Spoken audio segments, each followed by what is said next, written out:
In this video, I'm going to show you how to share the same dashboard with multiple clients without duplicating templates or managing separate versions.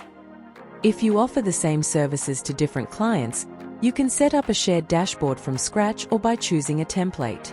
Select all the brands that should have access to this dashboard. Click Save. Don't worry, each client will get their own password-protected link. In the Dashboard Builder, you can switch between selected brands to instantly view each client's individual data. This eliminates the need to create separate dashboards for every client. It's especially useful for account managers who want to quickly check their clients' performance in one place, saving time and simplifying workflow. When you're ready to share the dashboard with your clients, click Share and then select Link. A list of brands connected to this dashboard will appear, showing their passwords. If a password isn't set, click the brand name to create one. Toggle Public to make the dashboard available for that brand. If off, their reports won't be accessible. Finally, click Link to copy each client's unique dashboard URL.